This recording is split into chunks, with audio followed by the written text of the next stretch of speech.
Você sabia que o uso dos inibidores seletivos da recaptação de serotonina na gravidez já foram relacionados com um aumento do risco de transtorno do espectro autista nos filhos, mas que isso é apenas metade da história?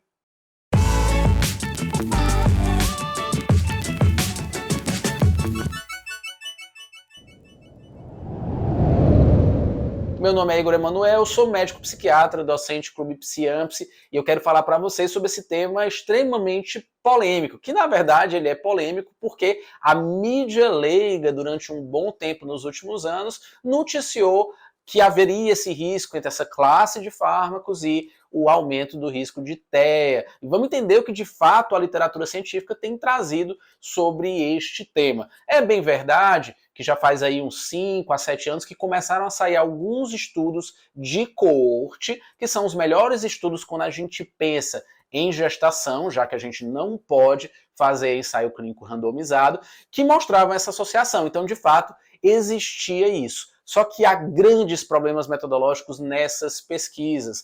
E os principais seriam a questão da ausência de controle para variáveis confundidoras. Por exemplo, questão de obesidade, questão do uso de substâncias, tanto lícitas como ilícitas, a nutrição, o estilo de vida saudáveis, porque a gente sabe que mulheres com depressão e ansiedade são as mulheres que vão estar utilizando, portanto, os inibidores seletivos da recaptação de serotonina, sertralina, paroxetina, fluoxetina, dentre outros. Essas mulheres têm mais disfunções nos hábitos, nos estilos de vida, mais sobrepeso, mais uso de substâncias lícitas e ilícitas. Então a gente não pode estar comparando esse grupo de mães com mães saudáveis. O que a gente tem que comparar são mulheres que têm essas condições psiquiátricas, que são expostas a fármacos, com mães que não foram expostas a fármacos. E aí quando a gente vai identificando as melhores pesquisas, as pesquisas que fazem controle estatístico para essas variáveis de confusão, as pesquisas que comparam mães expostas a psicofármacos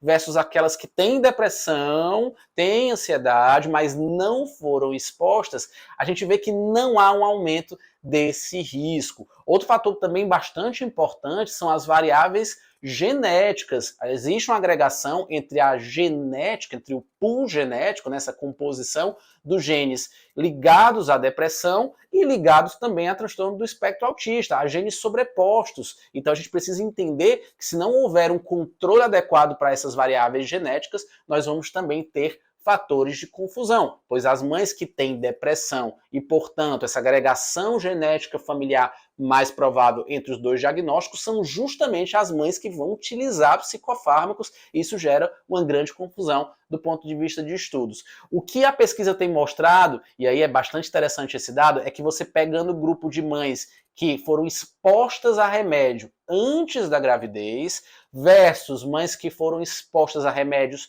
durante a gravidez versus mulheres que não foram expostas a remédio porque não têm doença, que seria ali um grupo de controle.